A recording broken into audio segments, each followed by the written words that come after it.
मुख्यमंत्री रघुवर दास ने तेली समाज के लिए एक बड़ा ऐलान किया। गुमला में आयोजित तेली जत्रा में पहुंचे मुख्यमंत्री ने कहा कि उनकी पूरी कोशिश होगी कि झारखंड में तेली समाज को उनका हक दिलाने के लिए उन्हें आदिवासी का दर्जा दिलाया जाए। वहीं जमशेदपुर में सीएम ने कहा कि किसी भी बस्ती को उजाड़ा नहीं जाएगा। देखिए हमारी रिपोर्ट।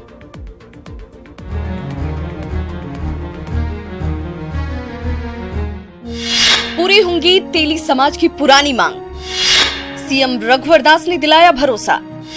तेली समाज को दिलाएंगे आदिवासी का दर्जा। बस्ती के नाम पर गुमराह कर रहे कुछ लोग, कोई हस्ती नहीं जो उजाड़ दे बस्ती। झारखंड में तेली समाज को उनका हक दिलाने के लिए सीएम रघुवर दास ने बड़ी घोषणा की है।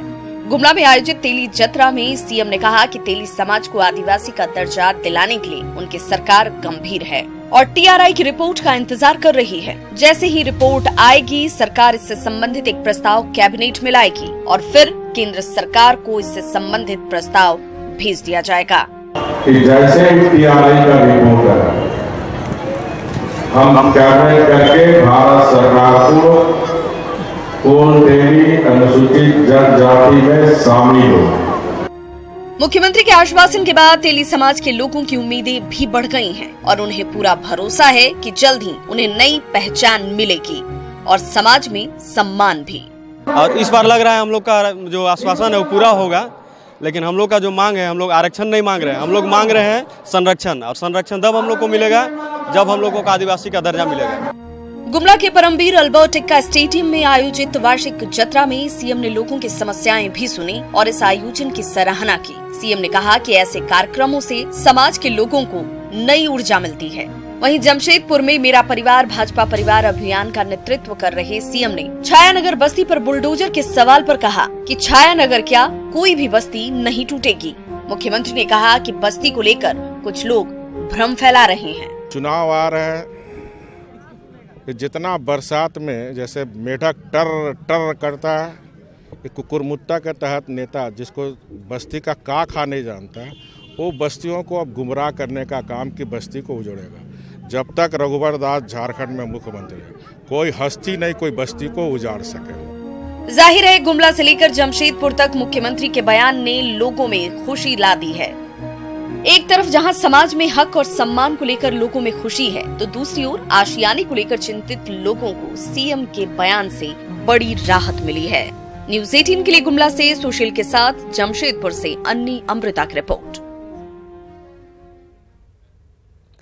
गुमला के परमवीर अल्बर्ट एक्का स्टेडियम में आयोजित छोटा नागपुरिया तेली उत्थान समाज के वार्षिक जत्रा में 27 गरीब बेटियों की शादी कराई गई। इस मौके पर उन्हें कई उपहार भी दिए गए। सीएम रघुवर दास ने गरीब बेटियों की शादी कराने के लिए तेली समाज की सराहना की।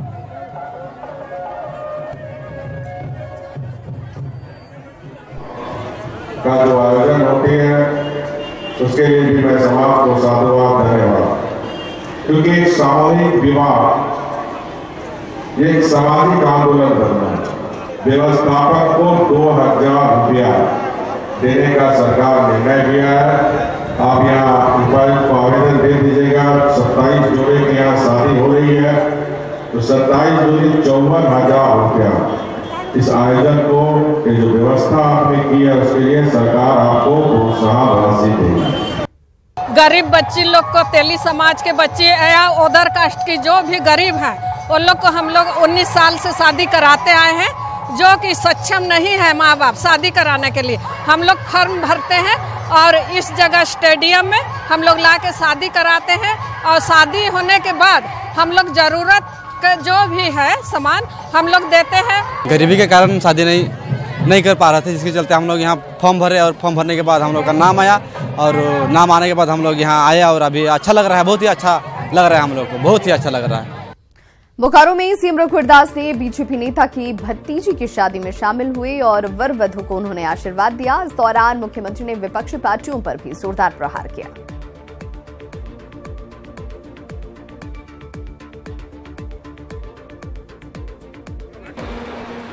खिलाना चाहता हूं, यही कांग्रेस पार्टी जब डॉक्टर मनमोहन सिंह के नेतृत्व में, कांग्रेस के नेतृत्व में यूपीए की सरकार थी और माननीय गुरुजी कोयला मंत्री थे, किस तरह बेइज्जत करके केस किया, दिल्ली के घर में पुलिस का रेड कराया। कांग्रेस पार्टी ने इस राज्य के सर्वमान्यित नेता को प्रताड़ित करने का काम किया, बेइज्जत करने का काम किया। झारखंड में महागठबंधन की पेंच सुलझाने की कोशिश तेज हो गई है। गिरिडीह में कांग्रेस प्रदेश प्रभारी आरपीएन सिंह और प्रदेश अध्यक्ष डॉक्टर अजय कुमार ने बाबूलाल मरांडी से मुलाकात की। कांग्रेस ने भरोसा जताया कि गोड्डा लोकसभा सीट पर दोनों दलों के बीच खींचातानी पर विराम लगेगा। बाबूलाल मरांडी ने फिर दोहराया कि जिस सीट पर जिसकी दावेदारी अधिक है उसी दल का प्रत्याशी वहां होना चाहिए। वहीं कांग्रेस प्रभारी आरपीएन सिंह ने कहा कि महागठबंधन में गोड्डा सीट को लेकर कोई गांठ नहीं है। तो हम लोग जो सीट, जो पार्टी जीत सकती है, जो नेता जीत सकते हैं, उसी को हम लोग लड़ावे। उसमें हमने अपने ओर से 3 सीटों की दावा किया, गोड्डा, कोडरमा और छतरपुर, और उसके बाद बातचीत चल रही है। तो हमें लगता है कि बातचीत का नतीजा अच्छा ही निकलना चाहिए। किसी सीट को लेकर कोई गांठ नहीं है। सारे नेताओं को अपने पार्टी के जो सुप्रीमो हैं उनको सब पे अपने कार्यकर्ताओं को, नेताओं का प्रेशर है। हम बातचीत अवश्य कर रहे हैं। गठबंधन जरूरी इसलिए है, पार्टी के नेताओं के लिए नहीं, परंतु झारखंड की जनता के लिए। प्रदेश अध्यक्ष ने मुझे सूचित किया कि बाबूलाल मरांडी जी बोला, नहीं साहब ऐसी कोई बात नहीं, हम बातचीत करके महागठबंधन में रहना चाहते हैं। देवघर में झारखंड कांग्रेस की ओर से एक रैली का आयोजन किया गया। कांग्रेस लाओ देश बचाओ नारे के साथ प्रमंडलीय रैली का आयोजन किया गया। खुवला मैदान में आयोजित इस रैली में संथाल परगना के सभी 6 जिलों के कांग्रेस कार्यकर्ता और विधायक मौजूद रहे। झारखंड कांग्रेस प्रभारी आरपीएन सिंह और प्रदेश कांग्रेस अध्यक्ष डॉक्टर अजय कुमार भी इस रैली में शामिल हुए और कार्यकर्ताओं की हौसला अफजाई की। रैली को संबोधित करते हुए कांग्रेसी नेताओं ने राज्य और केंद्र सरकार की नीतियों पर प्रहार किया। कांग्रेस का उमंग और जोश और जिस तरह की ताकत कांग्रेस के कार्यकर्ताओं ने दिखाई है, मैं स्वयं बिल्कुल हतप्रभ हूं कि लाखों की संख्या में कांग्रेस पार्टी के कार्यकर्ता झारखंड में परिवर्तन करने के लिए तैयार। गिरिडीह के झंडा मैदान में जेएमएम के संघर्ष के तहत हेमंत सोरेन ने जनसभा को संबोधित किया और इस दौरान हेमंत सोरेन ने बीजेपी और सरकार पर जमकर हमला बोला। जनसभा को केंद्रीय महासचिव सुदिव्य कुमार सोनू समेत जेएमएम के कई नेताओं ने भी संबोधित किया। जेएमएम की संघर्ष यात्रा के 4थे चरण उत्तरी छोटानागपुर में चल रहे हैं।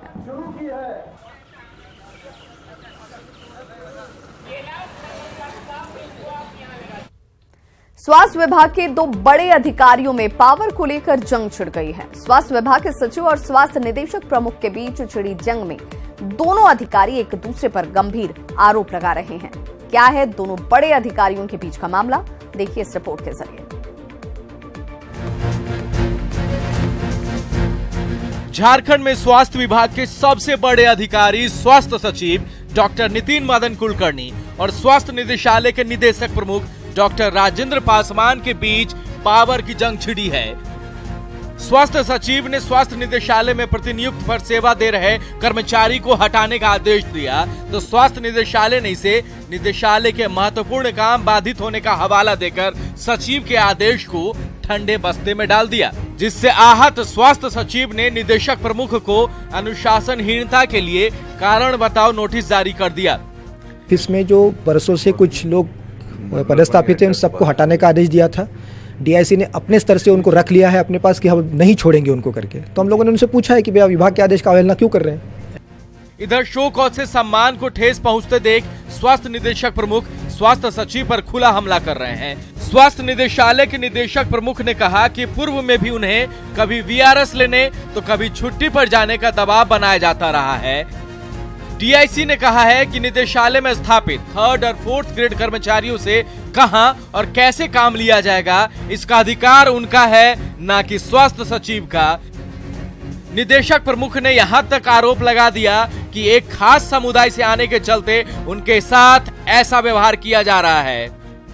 नहीं, ऊपर से प्रेशराइज रहता है कि आप जो है वॉलंटरी रिटायरमेंट ले लीजिए या छुट्टी में चले जाइए।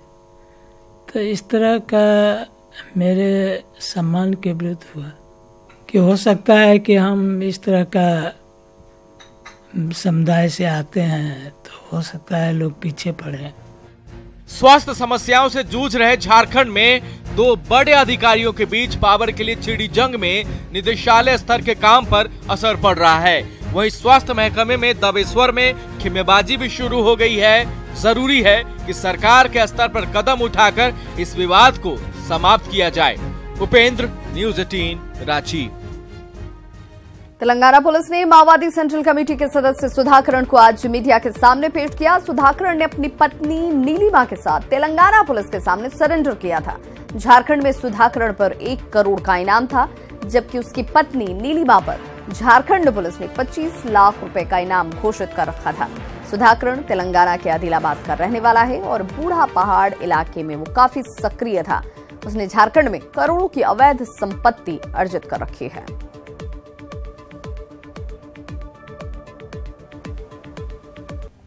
In the CPI Maoist organization, earlier CPI ML People's War Group initially and later CPI Maoist organization in various capacities.